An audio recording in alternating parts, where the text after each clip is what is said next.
Je me présente, Mohamed Makhni. Je suis né en 1952, j'ai eu mon bac en 1972. J'ai intégré la fac donc, en octobre 72 pour faire sciences naturelles, la maîtrise des sciences naturelles. Les conditions de travail à la fac étaient formidables parce qu'on était peu nombreux. Les locaux, il n'y avait pas de problème de locaux, particulièrement.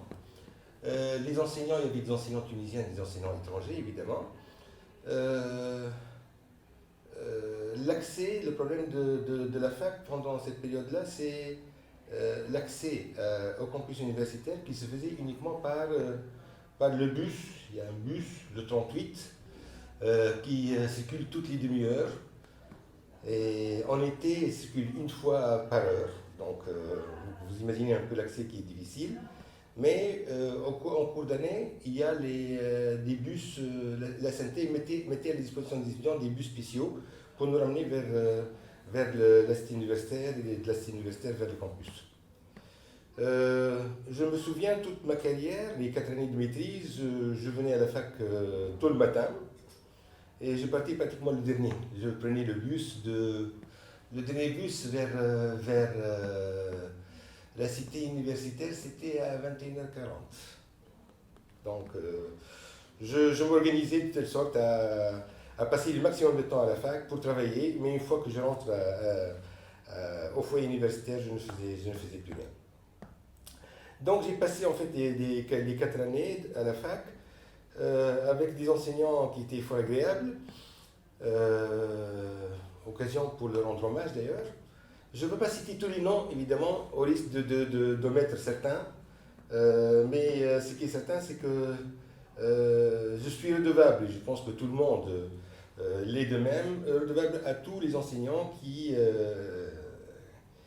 ont participé à notre formation. Je parle de la première génération des enseignants de la fac, évidemment. Les anciens. Je me souviens, le doyen de la fac, c'était si Mohamed Amara. Ensuite, il y avait si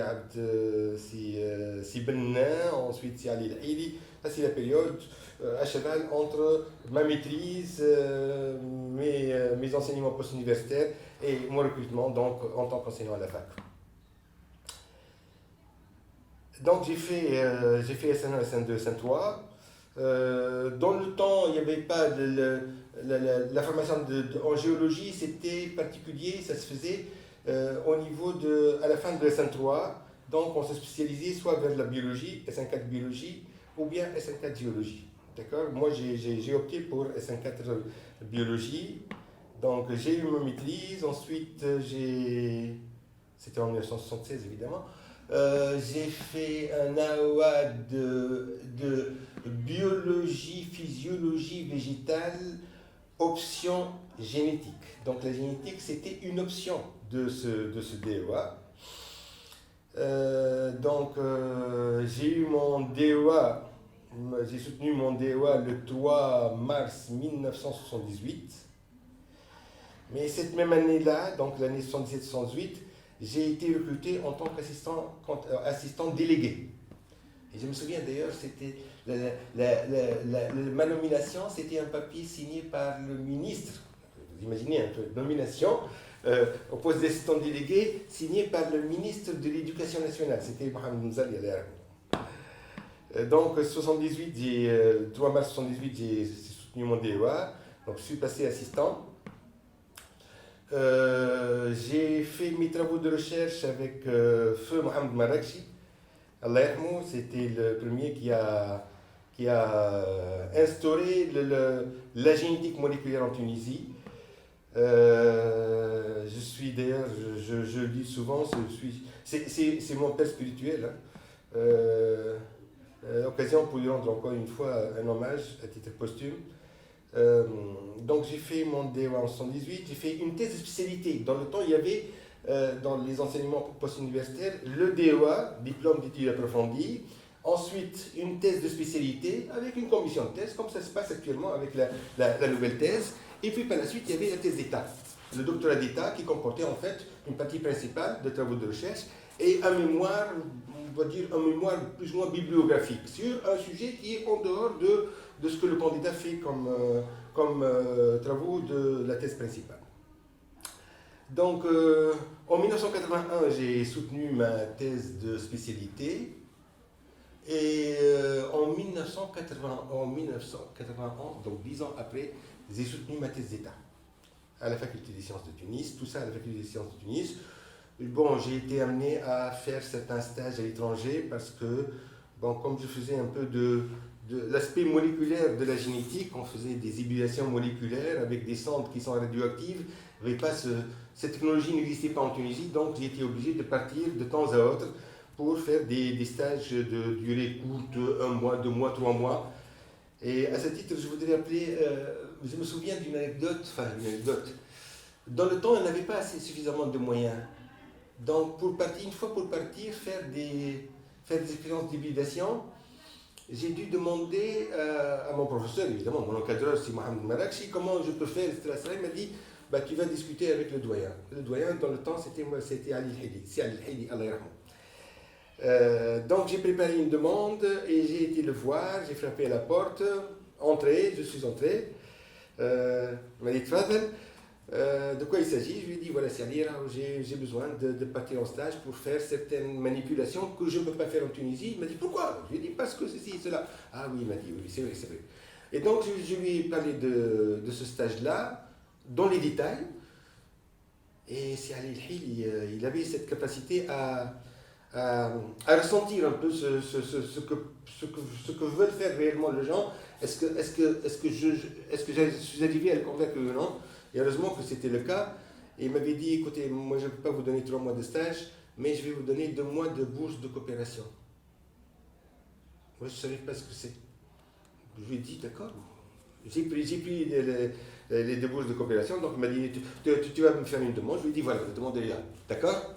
Ah bon, on a dit, bon, d'accord.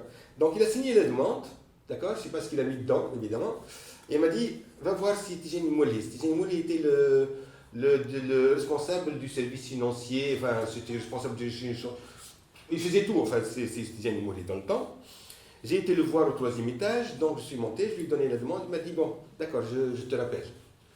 Et il m'a rappelé 1 mois plus tard, ou 1 mois et demi, pour me donner un chèque, je ne me souviens plus si c'était un chèque ou de l'argent en espèces, pour acheter des billets d'avion. Il m'a dit, la bourse, tu vas aller au ministère des Affaires étrangères à Paris. Ministère des Affaires étrangères, d'accord, pour récupérer les frais de bourse. Ça, c'était formidable. La bourse était conséquente, hein. Je me souviens, je ne m'attendais pas du tout à ce montant-là. Je ne me souviens plus de ce montant. Donc ça, c'est parmi les anecdotes. Je me souviens une autre fois, j'avais demandé à un autre doyen un peu plus tard de m'aider pour partir avant ma thèse d'État. Mais je ne sais pas ce qui se passait dans le temps. Et peut-être que les conditions en Tunisie n'étaient pas favorables. J'avais dit, je n'ai pas d'argent. Ce que je peux faire, c'est je vous donne 100 dinars et vous vous débrouillez. 100 dinars pour partir en stage? J'ai accepté, j'ai pris les 100 dinars, évidemment, de mon salaire. J'ai payé le reste, pour le billet d'avion, pour mon séjour, etc., etc. Bon, ça pour dire que les conditions n'étaient pas formidables pour faire de la recherche. En parlant de la recherche, toujours, je me souviens que dans le budget de la fac, il était réparti. Bon, il y avait tout ce qui concerne les travaux communs, tout ce qui est facture de la STEC, sonnette, etc., téléphone. Il y avait la bibliothèque, donc l'argent qui est réservé à la bibliothèque pour l'achat des documents scientifiques. Et puis le reste, donc, il était réparti sur les 4 départements. Il n'y avait que 4 départements. Département de physique, département de mathématiques, département de chimie et département de sciences naturelles, qui regroupaient et les géologues et les biologistes. D'ailleurs, on avait un conseil de département des sciences naturelles. Donc, je me souviens, j'y étais dans ce conseil, et donc on siégeait ensemble, géologues et biologistes. Je me souviens de si Mohamed Lefri, de si si Fouad Zergouni, comment ça s'appelle, des collègues, le risque d'oublier des noms est toujours là. Bon. Mais donc ce qu'on faisait, mes souvenirs sont peut-être un peu vagues, mais je me souviens, le département de biologie avait une enveloppe de 100 000 dinars. 100 000 dinars, donc en plein conseil, donc, on discutait de la répartition de cette enveloppe-là. Donc une partie vers les bibliothèques, parce qu'on avait besoin d'acheter des revues spécifiques, donc, et puis une partie réservée aux travaux pratiques, parce que c'est un cabinet enseignement en fait, ce budget-là. Et donc il y a une partie qui était réservée à la recherche. Enfin, on nous autorisait à réserver une partie pour la recherche. Et cette partie-là, elle était divisée en quotas. Donc pour les maîtres de conférences professeurs, c'était 600 dinars. Et pour les assistants maîtres assistants, c'était 300 dinars. Alors vous imaginez un peu les labos de recherche, comment ils fonctionnaient dans le temps. Donc c'était très difficile. Heureusement qu'il y avait toujours la possibilité de faire des projets de coopération, on va dire. C'est-à-dire que les anciens, nos aînés, ont gardé le contact avec l'étranger pour continuer à avoir des sous forme de produits ou d'équipements.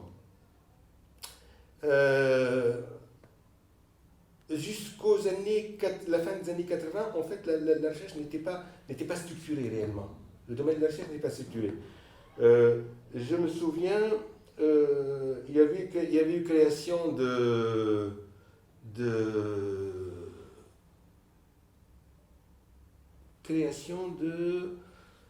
la Fondation pour la recherche, Fondation nationale pour la recherche scientifique, FNRS. Et c'était Sial El-Hili qui était son directeur général.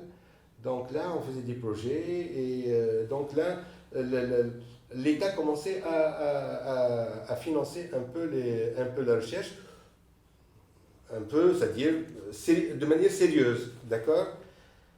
Personnellement, donc je suis passé maître assistant en 81, je suis passé maître de conférence en génétique en 1991. Le premier projet de recherche que j'ai fait en mon nom, c'était en 1900... Je me souviens plus. En 1991, j'ai déposé une demande d'un projet et donc j'ai eu l'accord le 15 septembre 1992. D'accord. C'était un projet où on m'a accordé une enveloppe de 30 000 dinars. Une enveloppe de 30 000 dinars répartie sur 3 ans, 92, 8 000 dinars, 93, 12 000 dinars et 94, 10 000 dinars. C'était quelque chose dans le temps. C'était quelque chose, et puis par la suite, donc, la recherche commençait à s'organiser. Il y a eu création, un peu plus tard, des équipes de recherche. Et je me rappelle, j'avais déposé une demande pour être responsable d'une équipe de recherche. Mon équipe de recherche, c'est l'équipe E51C09. Là, j'ai un document du 30 octobre 1995. Donc, qu'est-ce qu'on m'a accordé? Une subvention de 5 000 dinars la première année. Vous imaginez? 6 000 dinars la deuxième année. Et 1 600 dinars la troisième année. Bon. C'est une somme qui est dérisoire, hein, évidemment. Heureusement que, donc ça c'est 95, 96, 97, heureusement en 98, donc il y a eu l'apparition du projet de loi organisant le secteur de la recherche, la création des laboratoires. Et dans le temps, personnellement, Madame Amel Gaïd, qui était également responsable d'une autre équipe de recherche comme moi, et si Mohamed Marakchi, qui était responsable d'une autre troisième équipe de recherche, on occupait les mêmes locaux, on était ensemble. Donc on s'est organisé en laboratoire, et c'était si Mohamed Marakchi qui était le chef du labo créé en 1998. Voilà, donc pour ce qui concerne l'évolution un peu du secteur de la recherche. Là, juste pour terminer avec la partie enseignement, en fait, personnellement, j'ai enseigné depuis mon recrutement la génétique formelle. La génétique, c'était en première année et en quatrième année, en SN1 et en SN4. La génétique formelle, la génétique moléculaire, le génie génétique, la biotechnologie moléculaire, Et puis les enseignements de troisième cycle qui étaient un peu spécifiques sur la virologie moléculaire, puisqu'en fait, parmi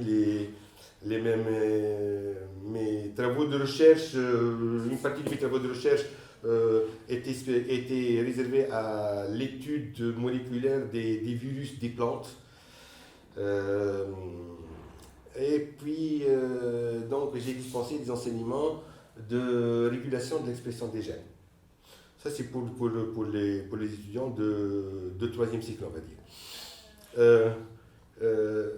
Avant de terminer cette partie enseignement, je voudrais rappeler quand même juste une image de nos diplômes dans le temps.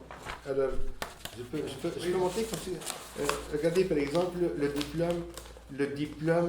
DES, le diplôme universitaire d'études scientifiques. Regardez comment c'était écrit. C'était un diplôme vraiment extraordinaire. D'accord? Juste pour montrer que c'était manuscrit, c'était écrit à la main. Et il y avait ce qu'on appelle des khatat, khatat يكتب معناها يطرز كما يقولوا. C'est fait, c'est bon, d'accord? Et ça c'était le DES en 1974. Et puis la maîtrise par contre c'était quelque chose qui était tapé à la machine. Donc c'était pas joli, hein, d'accord? Maîtrise 76. Le DEA, alors le DEA c'est pire, puisque en fait c'est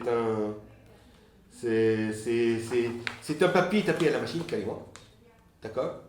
Donc, un papier, voilà, c'est un diplôme. Vous imaginez un diplôme qui, dans quel état? Il faut dire que c'était les premiers diplômes, hein, délivrés en Tunisie. Je faisais partie des premiers étudiants en fait. Il y a bien sûr d'autres plus anciens que moi, mais c'était la période. Et puis là, c'est la thèse de spécialité. Regardez, c'est un papier en tête, hein, carrément. Papier en tête avec date.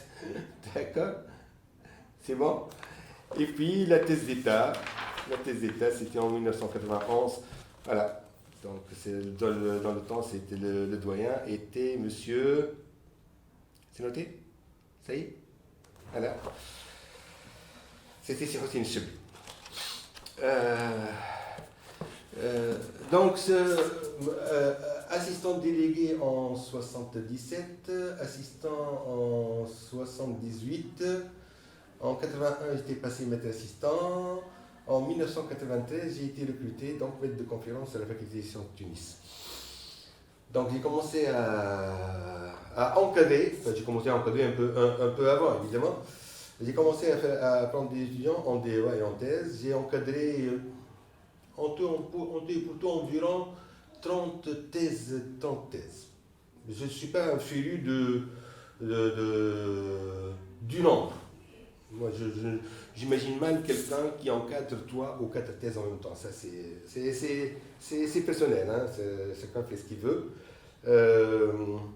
Ma carrière en tant que chercheur, donc avec mes étudiants, je pense que je suis autour de 70-80 publications scientifiques, dont certaines dans des revues, comme on dit aujourd'hui, donc impactées, avec un fort impact, facteur d'impact.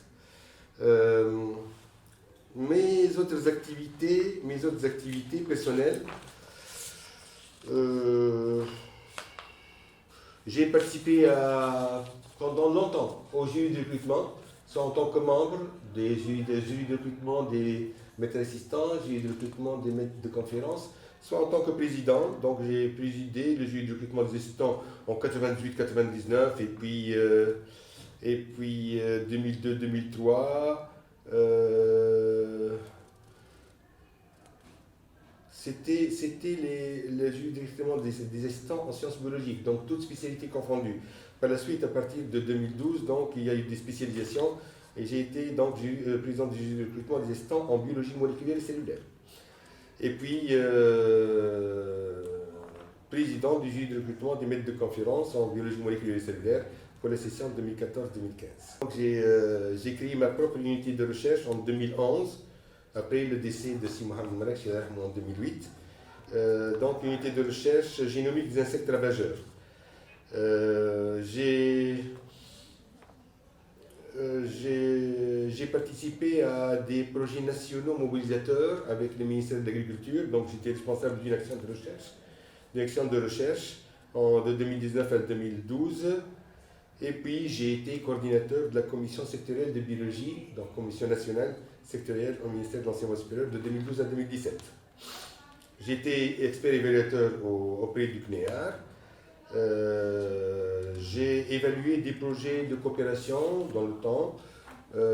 Et puis j'étais membre d'un comité, de réflexion sur la biotechnologie au sein du ministère de l'Enseignement supérieur et de la Recherche. Bon, bien sûr, je suis responsable d'un certain nombre de projets, que ce soit des projets tuniso-espagnols, tuniso-français, projets CMCU, ou d'autres projets. Il y a même des projets donc, tuniso-tunisiens. J'ai parlé de l'encadrement, les publications, qu'est-ce qu'il me reste à dire?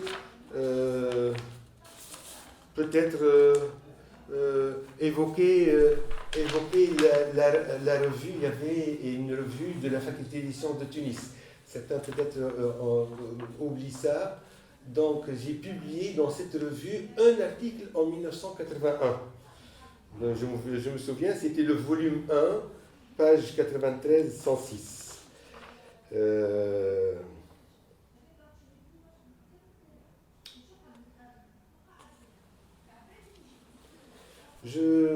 J'essaie de me remémorer certaines choses extraordinaires, donc les relations avec les collègues des différents autres départements. Ça, c'est quelque chose d'extraordinaire. En fait, j'étais par moment secrétaire général du syndicat de base de l'enseignement supérieur. Syndicat de base de l'enseignement supérieur et de la recherche scientifique qui regroupait en fait le Corbet, parce qu'il y avait dans le temps le syndicat des maîtres de conférences et professeurs. Donc je me souviens lorsqu'on faisait des réunions dans les assemblées générales, dans les amphis étaient pleins. Donc on se connaissait plus ou moins les enseignants entre les différents départements, chose qui n'est pas sûre aujourd'hui. Donc on se connaissait, on se liait d'amitié, donc je connais beaucoup de gens des autres départements, et ils me connaissent également. Au département de mathématiques, d'ailleurs depuis que je faisais ma maîtrise et mon DEA, donc j'avais des amis dans ce département. Il y avait une table de ping-pong, on jouait au ping-pong dans le temps. On jouait au foot ensemble également dans la salle de... On jouait au foot dehors, hein, d'abord, avec des collègues chimistes. Il y avait si Sayari, il y avait si... la mémoire. Si Sayari, si Habib... Mouch Habib, non, j'ai oublié, non. Là, j'ai oublié, non. Enfin, il y avait un certain nombre d'enseignants de différents départements. On s'est organisé pour faire des parties de foot dehors, hein, sur le campus. Et par la suite, donc, une fois que la salle de sport a été construite, donc, on prenait une séance ou deux séances entre collègues de différents départements. Hein, d'accord? Donc, il y avait des mathématiciens, je me rappelle, c'est Hedi Amara.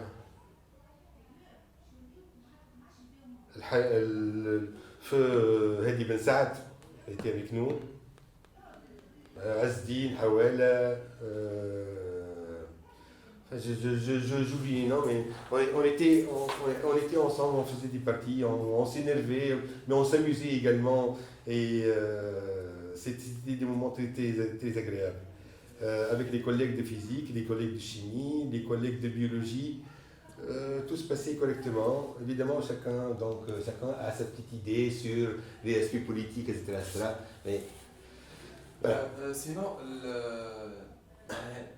الاختلاف ما بين وقت انت étudiant بعد enseignant شنو هي الفرق ولا في هكا يونيفرسيتير وشنو هي اللي تبدل وشنو هي نقعد اسكو انا هي خير voilà. Oui. Bon, comme je l'ai dit tout à l'heure, quand j'étais étudiant, les conditions étaient extraordinaires. Il n'y avait pas beaucoup d'étudiants à la fac. Quoi? Pas beaucoup d'étudiants à la fac. Il y avait quand même. Parce que dans le temps, je me souviens, en 1972, les étudiants qui devaient faire médecine font SN1 médecine ici à la fac. D'accord? Et nous, on n'était pas, il n'y avait pas le système d'orientation n'existait pas, donc c'est nous qui choisissions comme ça, hein, d'accord? Donc moi j'avais choisi tout simplement de faire sciences naturelles parce que je voulais faire soi-disant pharmacie. Et finalement donc j'ai laissé tomber. D'accord. Peut-être que les choses sont devenues un peu plus difficiles vers les années 80, peut-être 80 ou un peu plus tard, où le boom d'étudiants, il y avait plus que 6 000 ou 7 000 étudiants à la fac en maîtrise, et donc les problèmes des locaux ont commencé à pointer du bout du nez. Là, les conditions étaient réellement difficiles. Hein. Le campus était là, et puis tout autour, il y avait des bâtiments. On se sentait donc à l'étroit, carrément. Hein. Dans le temps, on imaginait que tout était pour nous. Hein. C'était le désert, hein, le campus universitaire. C'était le désert. Je me rappelle, il y avait au loin, il y avait un olivier qui était penché. Hein. L'olivier penché, les anciens se rappellent. Dans cette zone, comment on l'appelait? On appelait cette zone Fajri. Je ne sais pas si les anciens se rappellent de cette dénomination. Fajri, parce qu'il faisait froid, le vent était de partout, donc c'était pas très agréable. Mais on a passé les 4 années de maîtrise, l'enseignement ma première année d'enseignement au niveau de l'AOA, c'était formidable. Hein. Ce sentiment de liberté qu'on avait est incommensurable. Par contre, personnellement, donc j'ai fait ma maîtrise en 76, 77 j'ai fait mon AOA, 77 j'ai été recruté. J'avais des amis qui étaient avec moi à l'amphi, des amis très proches, qui sont tout d'un coup devant moi dans la salle de TP, qui sont devenus mes étudiants. D'accord? C'était très gênant. Ça, c'était très gênant. D'ailleurs, le même problème, je l'ai eu lorsque j'étais dans les jurys de recrutement. Surtout le jury de recrutement des maîtres de conférences. Je me souviens, Madame Traya, je l'ai eue comme enseignante de TP de biochimie en SN2. Madame Traya, je l'ai retrouvée devant moi comme candidate pour passer maître de conférence. C'était très gênant. Je n'osais même pas la regarder dans les yeux. D'accord? Et puis il y a des amis, hein, il y a des amis. Réellement, on était ensemble dans 2 salles TP, dans 2 spécialités différentes. Moi, donc, je suis passé maître de conférence, professeur, donc je suis membre d'un jury de recrutement. Ses amis, d'accord, ses amis étaient des candidats. C'était gênant, mais bon, on devait faire ce que notre conscience nous disait, c'est tout. Voilà. Sinon, est-ce qu'il y avait des événements marquants Les événements marquants, bon, moi j'ai vécu les événements de 82, les événements de 78 d'abord, les événements au niveau national. 78, bon, j'étais pas au centre-ville, heureusement, parce que il y avait les cartouches partout. Et j'ai vécu les événements de 82, événements Al-Khobz, 82, c'est ça? Ouais. Voilà, j'étais marié, j'avais une fille, et je devais aller au Bardo pour récupérer ma fille parce que j'habitais à l'Arena. Vous imaginez un peu le parcours que je devais faire, et on voyait partout des camions de l'armée. Ça, c'était des moments vraiment de peur en Tunisie. Ici à la fac, ce que j'ai vécu la période où j'étais secrétaire général du syndicat de l'enseignement supérieur de la recherche scientifique, et Si Ali El-Hili était doyen, et il y avait des étudiants qui ont séquestré Si Ali El-Hili dans son bureau. D'accord? Et je me rappelle, moi, en compagnie de Si Mohamed Cheib, qui était un de mes enseignants en chimie quand j'étais en première année.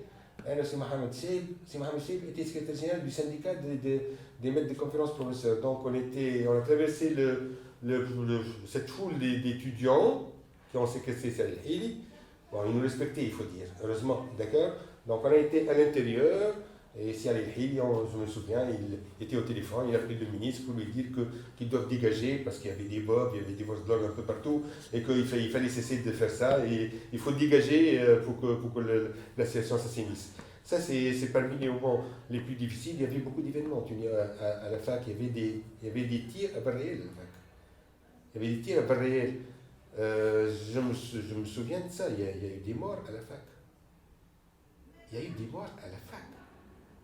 D'accord? C'était des années sombres.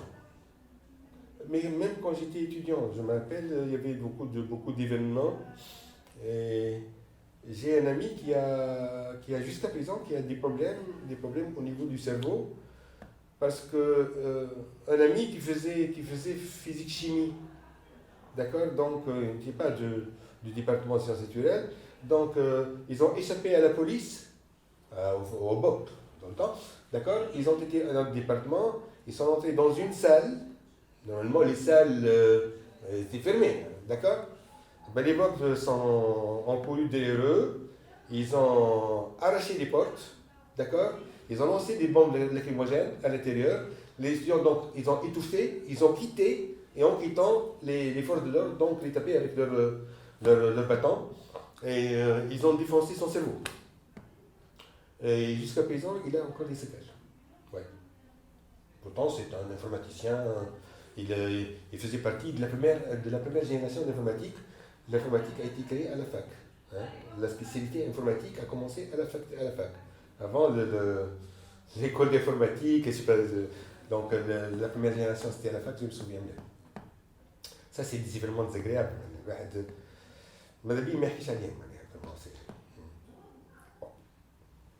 Voilà. C'est bon? C'est bon, merci. Avant de terminer, donc, un hommage à certains enseignants. D'accord? Là. Oui. Juste un temps d'arrêt, D'accord. ما عنديش اساميهم الكل راهو ما عنديش اساميهم الكل نحب كمان جو فو لي سيتي يا رسول الله يا رسول الله.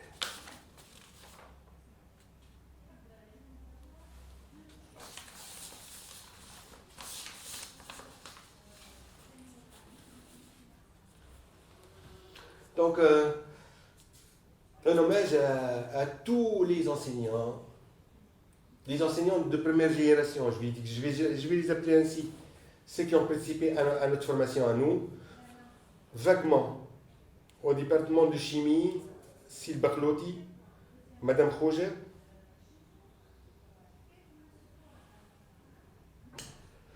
Sil Sayari, et quelqu'un d'autre qui nous a dispensé des enseignements de TPTD en chimie organique. Là, à titre de rappel, les étudiants en SN1, SN2 faisaient plus de chimie que les étudiants de PC1, PC2. D'accord? Raison pour laquelle certains collègues, professeurs, ici maintenant en chimie, ils ont fait en fait SN1, SN2. D'accord? Donc, par la suite, il y a eu tous les collègues enseignants au département de biologie. Je cite si Mohamed Lediktari. Bon, j'ai eu si Mohamed Derzi en TP, en TP, parce qu'il n'était pas encore maître de conférence. J'ai eu si. Alors, il y avait monsieur Ribaud en biologie animale. Il y a le professeur Fri, le professeur Mohamed Fri, pas le géologue, mais un biologiste qui nous a dispensé des enseignements de biochimie. D'accord? Si Mohamed Fri était directeur général de la pharmacie centrale de Tunis. Donc il venait juste pour dispenser son enseignement et il partait. Donc si Fri en géologie, si Cessi, si Gellouli. Alors il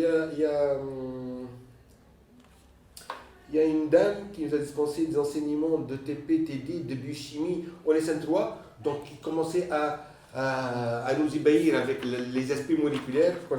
Elle s'appelle Françoise Reynaud. Si Radouane Ellouz, j'ai eu des enseignements de biochimie avec lui en SN3 en 1974-75.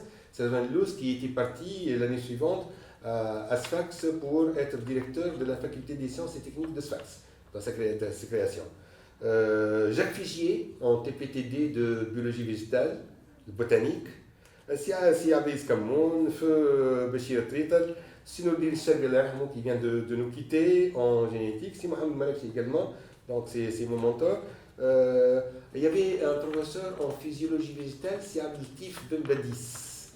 C'est Abdeltif Ben Badis qui nous enseignait la physiologie végétale en S54.